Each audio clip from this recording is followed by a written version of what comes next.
प्राणी वर्गीकरणाची पारंपरिक पद्धती.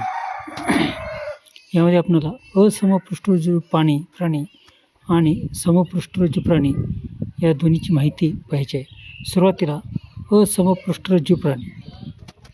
या प्राण्याची वैशिष्ट्ये खालीलप्रमाणे असतात. पहिलं वैशिष्ट्य आहे, शरीरामध्ये पृष्ठरज्जू असतो. शरीरामध्ये पृष्ठरज्जू नावाचा आधारक नसतो. ग्रसनीमध्ये कल्लाविद्री नसतात.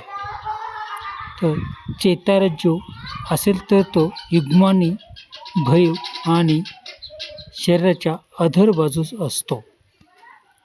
आणि याच्यामध्ये हृदय जर असेलच तर ते शरीराच्या पृष्ठबाजूस असते.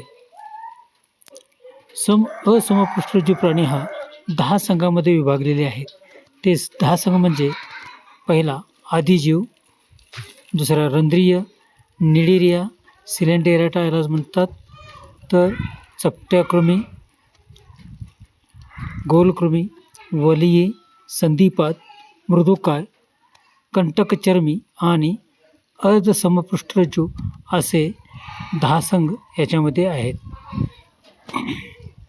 आता समपृष्ठवंशी प्राणी याचे वैशिष्ट्य तशीच आहेत. तर आपल्याला असमपृष्ठवंशी प्राण्याबद्दल अधिक माहिती पाहिजे आहे.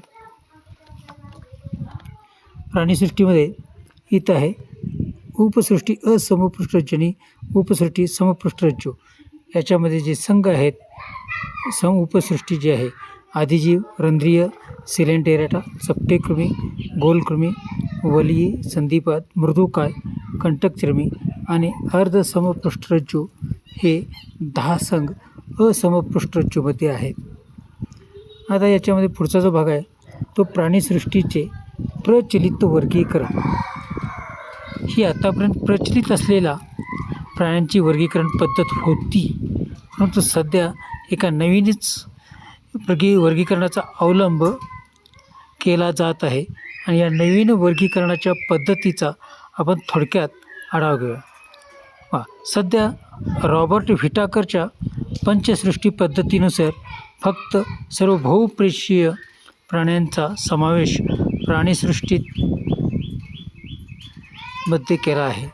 या पद्धतीमध्ये प्राण्यांचे वर्गीकरण करताना शरीराची रचनात्मक संघटन, शरीराची सममिती, देहगुहा, जननस्तर,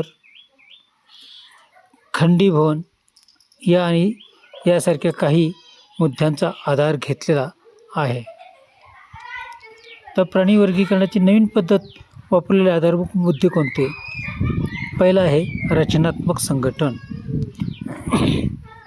प्राण्यांचे शरीर पेशीपासून तयार झालेले आहे.